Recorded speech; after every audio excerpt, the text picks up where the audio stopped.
Hello guys, welcome to Solving Solutions. On today's tutorial, we are going to show you how to create a simple heat map using QGIS. So it is a way of showing where things are concentrated in space by using color intensity, right? Good. So it shows where events or features occur more often and where they are sparse, right? Good. Now we have the weight and the radius, which we are going to see the influence on our data very soon.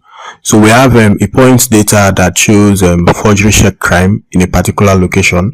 As a disclaimer, we are not in support of any form of crime, including this particular crime. So if you open up the attribute table, you are going to see different fields that add more information or more details about what we are working on. The offense ID, the type, the category, the first occurrence, the last occurrence, and the rest of that, right? And also their coordinates, right? So now let's come to the properties. We come to symbology, and then we select heat map. You can see the radius and the weight, right? The radius controls the spatial influence, whereas the weight controls the event importance. So we leave the radius as 10 as it is here, and then we also leave the weight as default as it is. So having chosen red to be the color ramp, we can just apply and then click on OK. So you now see that the heat map has been produced, and then from the raster data you can see that there are places of higher concentration, right? Good. So according to the definition, where things are concentrated, so this can be influenced by the activities that are happening around there, right?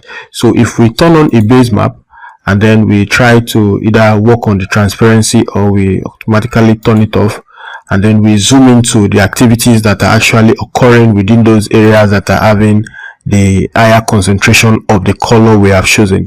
This is 901, and then we can see that there are actually some activities that can influence that kind of crime, right? So if we also move to another area that we can see a good concentration of the color, we would also see that there are perhaps similar activities that are actually going on in that area.